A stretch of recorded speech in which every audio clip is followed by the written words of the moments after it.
High, আমি কুন্তলা পেটুক রান্নাঘরে আজকে আবার স্বাগত। আজকে একটা স্পেশাল আইটেম বানাবো, সেটা হচ্ছে মাটনের ঝোল। আমার খুব প্রিয়। প্রেসার কুকারে এখানে মাটন নিয়েছি, আর পেঁয়াজ নিয়েছি, আর এখানে নিয়েছি আদা, রসুন, শুকনো লঙ্কা আর পেঁয়াজ যে কুচি করে নিয়েছি তার কিছুটা আমি বেটে নেব। শুকনো লঙ্কার ঝালটাই এটাই দেবো, তাই একটু বেশি করে নিয়ে নিয়েছি। পেস্ট করে নিয়েছি। এরপরে সর্ষের তেল দিয়ে ফোড়ন করে নিলাম সাদা জিরে, তেজপাতা, শুকনো লঙ্কা আর গোটা গরম মশলা মানে এলাচ, লবঙ্গ, দারচিনি দিয়ে ভালো করে ফোড়ন করে ভালো করে ভাজা ভাজা হয়ে গেলে একটা হালকা স্মেল বেরোয় গরম মশলা, তারপরে যে পেঁয়াজ কুচি করা থাকে সেটাকে অ্যাড করে দেবো। এইটাকে ভালো করে ভাজবো, পেঁয়াজটাকে মানে লাল হওয়া অবধি ভাজবো।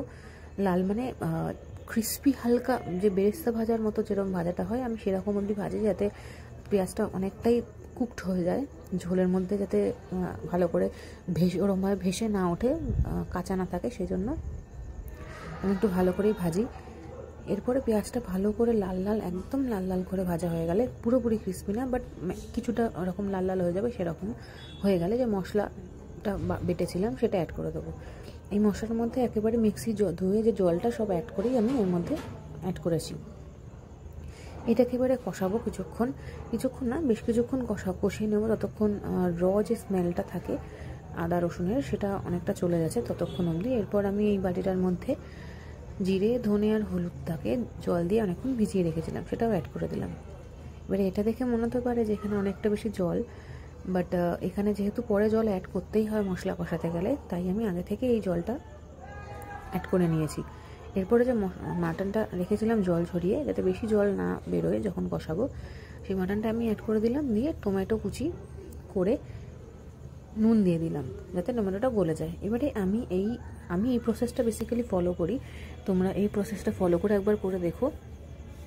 আমি মাটনটাকে পুরো এবারে কষাবো যতক্ষণ না একদম গামাখা হয়ে যায়, মশলাটা একদম তেল আলাদা হয়ে যায়। মেটেটা আর চর্বিটা আমি পরে অ্যাড করলাম, তখন আমি অ্যাড করিনি, কারণ গলে যাবে, অনেক তার বেশি সেদ্ধ হয়ে যায়, আর চর্বিটাও একদম গলে মিশে যাবে। এরপরে ভালো করে কষাবো যতক্ষণ না পুরো তেলটা বেরিয়ে আসছে। আর আমি আলাদা কড়াইতে পাশে একটা জায়গায় আলুটাকে ভেজে রেখেছিলাম নর্মাল নুন দিয়ে। ভালো করে এটা আমি প্রায় 1 ঘন্টা ধরে কষিয়েছি, যতক্ষণ মশলাটা পুরোপুরি মাংসের গায়ে লেগে যাবে আর তেলটা পুরোপুরি আলাদা হয়ে যাবে ততক্ষণ। দেখতে পাচ্ছ যে একদম মশলা মাখা হয়ে গেছে মাংসের গায়ে, আর কালারটাও একদম চেঞ্জ হয়ে গেছে, একদম ডার্ক কালার চলে এসছে, মানে অলমোস্ট এই মাটনটা হয়ে গেছে। এই কষাটা এনাফ, এর থেকে বেশি কষানোর দরকার নেই। এরপরে এটাকে আমি প্রেশার করে ট্রান্সফার করে নিয়েছি। কিছুটা আগে মাটন ট্রান্সফার করেছি, তারপরে যে আলুগুলো ভেজে রেখেছিলাম সেটাকে দিয়েছি, দিয়ে তারপরে বাকি মাটনটা অ্যাড করে নিয়েছি। এখানে আমার টোটাল 2 কেজি মাংস ছিল। 2 কেজি মাংসর জন্য আমার এই প্রেশার কুকারটা একদম অ্যাপ্ট কোয়ান্টিটি, মানে অ্যাপ্ট এরকমই ধরে, 2 কেজিই ধরে। এরপর আমি যে কড়াইতে মাংসটা কষিয়েছি সেই কড়াইতে জল দিয়ে ভালো করে কড়াইটা ধুয়ে নিয়ে নুন দিয়ে ভালো করে জলটা গরম করে নেব। মশলাটা এতে নষ্ট হয় না, আর আমি কড়ার গায়ে বা খুন্তিতে যা যা মশলা যতটা লেগে থাকে সেটা পুরোপুরিভাবে এখানে নিয়ে নেওয়া যায়, যাতে কোনো কিছু নষ্ট না হয়।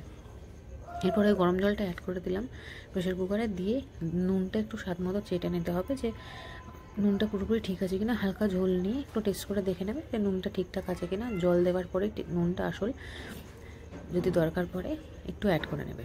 আমি একটুখানি নুন এখানে অ্যাড করেছিলাম, দিয়ে যে গুঁড়ো গরম মশলা থাকে সেটা উপর দিয়ে ছড়িয়ে দিয়ে প্রেশার কুকারটা বন্ধ করে দিয়েছি। এটা মোটামুটি 5টা হুইসেল লেগেছে আমার প্রেশার কুকারে। এরপরে মাটন আমাদের রেডি। কেমন লাগলো জানিও। আবার দেখা হবে নতুন ভিডিওতে সবার সাথে। Bye bye.